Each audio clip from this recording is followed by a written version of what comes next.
Protect Your Sister project.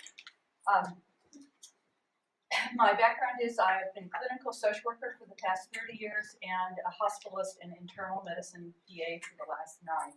Today I'd like to talk to you about obstetric fistula and changing the educational paradigm. This is important because currently there are an estimated 2 to 4 million women with fistula and another 150,000 new cases expected annually. Here's a young woman who, when she was 12, was married. When she was 14, she went into obstructed labor, long obstructed labor, during which time her infant died, and she was left with an obstetric fistula, which, as you already know, is a hole or pathway between the bladder and or rectum and the vagina, causing uncontrolled incontinence.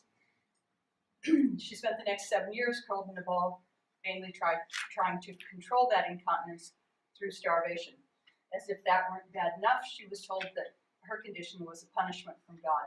Therefore, she was both physically and psychologically devastated. Sadly, her case is not an exception. Traditional culture and lack of education foster the belief that these conditions can be God's will. Therefore, couples may not seek healthcare services even if they're available.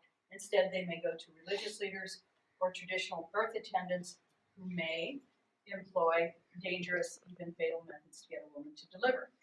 One big problem is there are very poor educational tools, as you can see. I believe the solution is we have to shift the paradigm and make educational tools easily understood by virtually anyone in order to shift the thinking from supernatural or divine punishment to a more medical model. My innovation is I've come up with 2 easily understood 3-dimensional tools which can transcend language and culture and are very low tech. The first is an intentionally simplified pelvis, which shows obstructed labor, and obstetric fistula, how it's caused and how it can be treated. I think understanding this one concept could be a big step forward in shifting that paradigm. The second are a series of anatomically simplified dolls. We call them the Fistula Sisters. They show obstructed labor, which apparently in the history of doll making has never been done before, and surprised me, and normal delivery. When made by recuperating fistula patients with available materials and recycled plastic bottles, as you can see on the chair, these dolls have the potential of being educational, therapeutic, and providing economic and empowerment opportunities. They can be taken home by the fistula patients to explain to their families and to their communities exactly what has happened to them. Therefore, they can be a multi-generational, culturally embedded tool.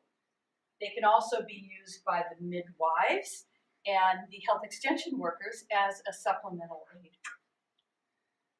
Discussions with leading NGOs, medical journal articles, and my own direct field research all show that there are pretty poor tools out there currently on this subject. The impact of this would be an increased understanding of the causes of these conditions with the subsequent psychological benefit to the patient, with the ultimate outcome being an increased use of the available healthcare services. These outcomes would have to be both qualitatively and quantitatively studied. These studies have not yet been completed, as this project is in its early infancy, being less than 1 year, during which time we have successfully presented them to multiple organizations in Ethiopia and in the United States, and we're beginning to partner with several of them. The Hamlin Fistula Hospital thought they could be useful aids in the intake, counseling, and education of patients, but the most important group were the former fistula patients themselves who thought these were easily understood and clearly engaged with them. And the most important was that they thought that these would have been helpful to them when they were going through their condition. This project is self-managed, would be initially foundation funded with additional fundraising needed after that. My ask is for your advice regarding the manufacturing of the prototypes, social and organizational networking, and fundraising. Here's what the medical director of Ethiopia's Engender Health thought about the tools, and I thank you so much. I look forward to your questions and hope you'll speak to me afterwards if you have any interest in this project. It's the best moment, and here's just for fun. Great, thank you so much, Lady. Thank you. We now have 5 minutes for question and answer and comments from the audience. Any questions? Or Shall I even show you? comments? If we have 5 minutes, then I can show you how this works. So, simple concept. And again, there are many causes for obstetric fistula, but I'm trying to get at shifting the thinking from this is a punishment from God to a more medical model. So, this can be made virtually anywhere. We could involve men in carving and obstructed labor. How simple is that? The idea is that it's not two-dimensional. We're not using flip charts. You can pass this around and people can feel their own hips. They can get it. What I also have here is, are these in here? Is the uterus, the rectum with poop, and the bladder. And so when these are all put together, which unfortunately they're not, but it can show how obstetric fistula is caused. And then this is already set up with a rectovaginal fistula where the woman is incontinent of stool. So, you don't have to have a lot of education to get this. And that's what I'm aiming for, because my feeling is there are a lot of people who are very educated who are not very smart, and there are a lot of people who are very smart who are not very educated. So anyway, and then these dolls this shows a C-section coming out, and then the others are natural. Questions? Yes. Do you anticipate any unintended consequences from shifting towards a more medical model? What would be the unintended consequences of a more medical model? Yes, actually, recently I've heard there's a program called Operation Fistula, which is Fistula Foundation, I think, which has shown that one of the problems is that the iatrogenic health care of bad C-sections is actually causing many obstetric fistulas. So there is that problem. My focus has been, there are so many issues with access and poor service and bad health care generally, but I'm just trying to be kind of singular-minded in terms of this one issue and education. But yeah, that's a huge problem. Yes? Have you had any experience trying to engage any religious local leaders with your educational program? So this project is very new. I did go to Ethiopia, and one of my concerns was the Christian-Muslim issue, and certainly aniconism, which is not showing natural forms.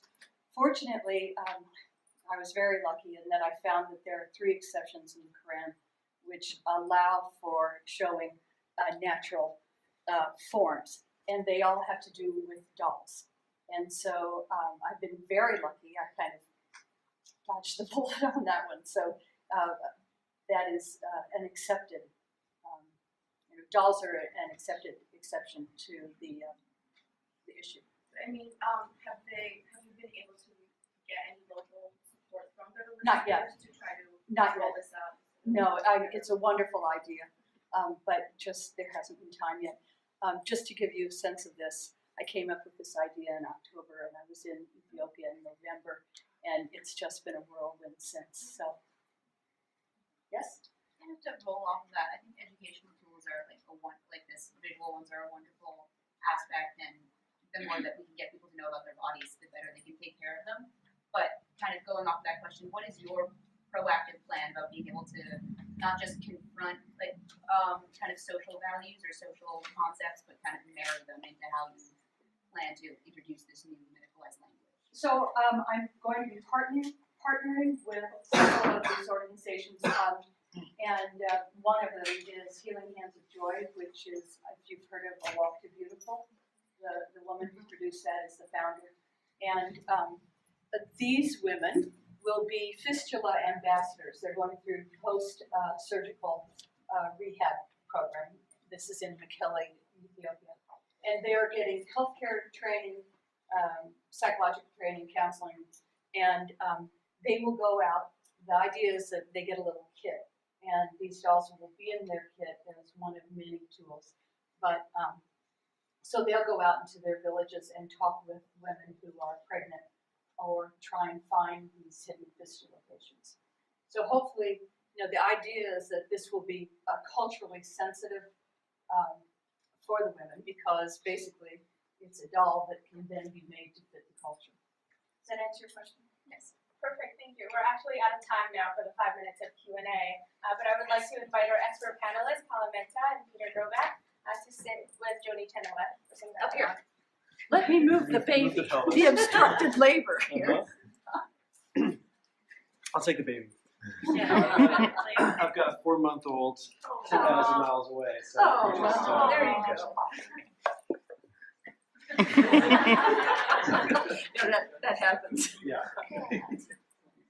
So, what I thought was really interesting about your presentation is that it's so easily understood. Really, I thought that, the pelvis and the dolls, it is a very easy to understand visual representation. And I think it's really important to highlight this. This hasn't come up so much in the conference yet, but low literacy, areas of low literacy really need desperately tools that are communication aids in order to adequately communicate medical points. And so that's very important. My background, both as a social worker and as an internal medicine physician assistant, has made it so that I'm always trying to explain complicated things in the simplest fashion. And when I saw this problem, I thought we can do better than that, even by making it simple. And honestly, there are many women in this country, not unlike your situation, who have no idea of the basic anatomy of bladder, uterus, rectum. They just have no idea. So. The other really important and key issue that your project raises is really the coupling of a medical problem with social stigma, or really barriers, cultural barriers to care. And I think that it sounds like you're really trying to take an approach where you've learned about the social stigma, the cultural barriers, and that's really refreshing to see, because other devices or innovations that haven't taken that approach to kind of learn about the culture have ultimately failed, and so it's really important. Thank you. My feeling was, if we can't shift this thinking, we can't even get started with the medical approach. Because if you're still thinking that your ancestors are punishing you, or webs have formed inside your vagina that need to be cut out, you're not going to go to a healthcare provider. So. Joni, what are your 2 most pressing questions for our expert panelists today? Oh, only 2. Well, one, I'm trying to find global partners who are already working on education. I think this could be something that could be used by midwives and fistula hospitals, also educators. So that's one, is networking. And then I need help with prototype manufacturing, because I am really not a seamstress. And if you took a look at these, you would know. And so I need to make prototypes to get the idea out there. My hope would be that I could have kits that, like in Copenhagen, could be given to rehab, the Women Deliver Project in Copenhagen, that could be given out to disseminate this information. One other question I have for you is, it's been suggested to me that I sell these kits just to get the money to then put back into, into the work. My feeling has been to be completely nonprofit and to just try and get this knowledge out there and these really simple tools. On the other hand, initially the plan was that the fistula survivors would make the dolls, and that they would get the product. And, you know, so organizations like Engender Health, which maybe might have a little money, or some other Gates Foundation, who knows, could pay some money to these women so they would get some economic opportunities. But that's another question. I'd like your advice on. So 3 things. Well, just to start, I think that you've come a long way in a really short period of time. Thank you. It's a really cool idea. I often find myself, on the rare occasions when I have a really cool idea that is, you know, as soon as I start sort of shopping it around, people will poke holes in it and make it better and better and better. And so I think you really need to enter into like a road testing phase. And it seems to me that if you could find a couple of partners in a couple of really different kinds of settings, cultural, geographic, religious, etc., you probably learn a lot because there are going to be different issues to overcome with each one of those groups. And so maybe it's a partner in Ethiopia and a partner in Latin America, you know, depending where the burden of disease is greatest, but a couple of places there. And just getting a few programs where I love the idea of Fistula ambassadors, for example, where you train a group of women, you get these tools out there, and then you do user testing. This would be a great place to set up a qualitative study where you could do focus group testing and other kinds of things. So you get feedback from the trainers, from the ambassadors, from providers, from women, etc. And if you do it in the right way, they all become co-conspirators in the co-designers, I guess you could say, in this project. And your 2.0 version of all these things are going to be much better, and then it makes it a lot, you know, much more effective when you get to designing and things like that. Once you've got that information, then you can even think about go to IDEO.org, which is a great, you know, design thinking organization, a nonprofit version of IDEO, who's doing quite a bit of interesting global health work, including in places like the DRC, where you know, fistula is really one of the most pressing problems. And you know, find somebody like that. You might find that this is something that you could just have a design for, and people could carve it locally. You might find that actually wood's not going to be very durable, and there's going to be issues. This sort of thing you could probably make with a 3D printer really easily and cheaply if you design just the perfect thing. So, just a thought. Yes. Okay. Yeah. So I have just met with Chupago, and we're going to start partnering in Nepal, and hopefully in Guinea. So, but we're in the absolutely very, very, very early stages of that. So with luck, I'll be in Africa and Nepal and be able to do some of those things. So. And are you planning in those 3 different sites to mount a qualitative research study? Yes, yes. And what will that entail? Well, I've been working to try and design that. But certainly, we already have done focus group and moderated discussions here. But you know, I think I'll probably get a social behavioralist who can get me a good qualitative study.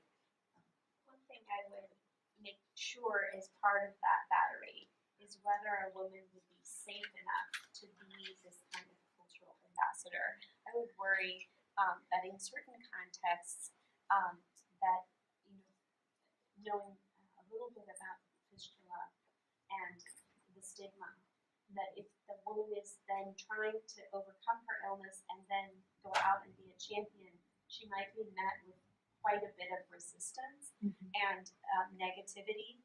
And I wonder, though this is a women's issue, if one of the other key informants in your study will have to be men from the areas, because you know, you would really want to understand whether that woman is safe to actually do this. Absolutely. Fortunately, I'm not creating the wheel, and the Fistula Ambassador program has been in effect for a good long while, and there are, I believe, hundreds in Ethiopia already through Healing Hands of Joy. But you're going to 2 new sites, right? Yes, and so that may not have the Fistula Ambassador component to it. Those may just be within, you know, on already hospital and nursing healthcare. I mean, it's so new, it's yet to be determined. But this is already set, fortunately. And my hope is to find organizations that are out there that I can plug into rather than, having to clone myself and go to umpteen countries, but that, we can take this idea and run with it in other organizations that are already on the ground, like you were talking about, all the different healthcare systems there in Rwanda, plugging into those because they are so low tech. I mean, it's a pattern material. In terms of converting this from a nonprofit to a social enterprise, I wondered whether there was a market for just plain dolls. There is. For the kids. Because what I've observed in my work in Africa is really that many of the kids that we work with have no play toys at all. So one way would be if these Fistula ambassadors could make a small business around making plain dolls, not for the educational purpose, but make the educational purpose dolls on the side. Would that be a way of providing an income for these women? The question that has come up when I've asked that is whether or not there are enough people who could afford to buy them. But the fact is, So do the Tom Shoes thing. So they make cute little dolls that you can sell here at GHIC and other conferences. You can set up a website so people buy them here and give them to your kids. And for every doll you buy, one set of Fistula sisters or whatever will be produced and provided to somebody. that would be great. That's a great idea. You're not talking about a massive scale, so that might be something you could do pretty easily. I think on the sort of to sell or not to sell, I often hear that poor people won't value something unless you make them pay for it, and I think that's stupid personally. I mean, you can be a nonprofit and still have a social enterprise approach, right? So this is not a capital intensive endeavor you're talking about here. So you just figure out how you're going to make stuff. So you can raise philanthropic funds to pay for these things when you can. So you could ask organizations to make a contribution. You don't have to buy the dolls, but we would ask for a $20 contribution to cover the costs if you can afford it. Then you can, these are all different ways that you can sort of make it work, right? Because ultimately it's just about getting dolls in the community so we're going to make good use of them. And so whether that's getting donations, whether that's this kind of like buy one, give one model, or pay when you can, I think all of the above. And you can still be a 501c3 and do all that stuff. Right. And really, I'm not trying to make money on this. I'm just trying to get it out there. What's amazing though is the price of simple dolls like this. Unbelievably expensive. A doll showing labor, the closest thing is Mama and More. It's about $200. In my world in Child Protective Services and as a social worker 100 years ago, a set of 4 anatomically correct dolls, $420. It's outrageous. So,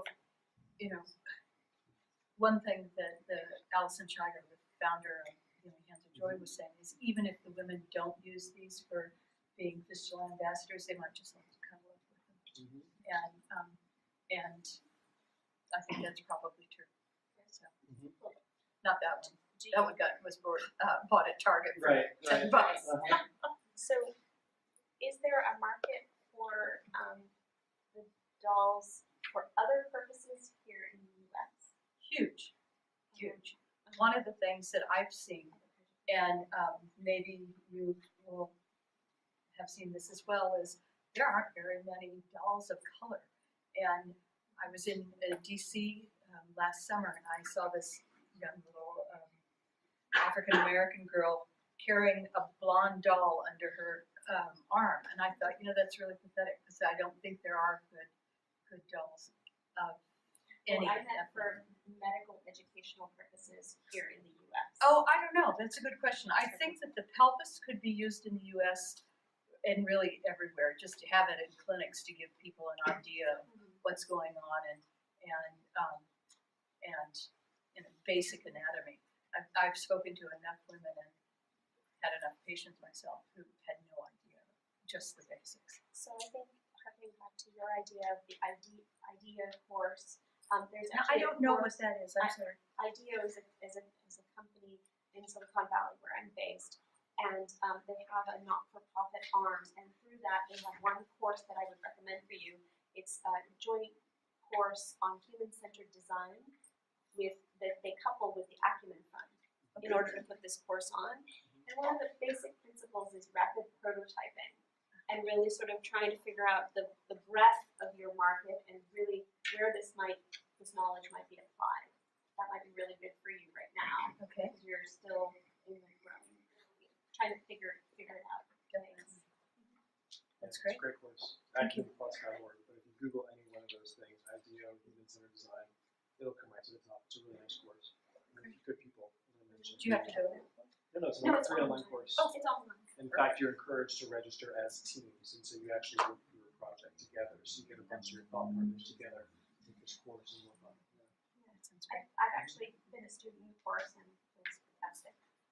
Wonderful. Thank you. Thank you so so much. much.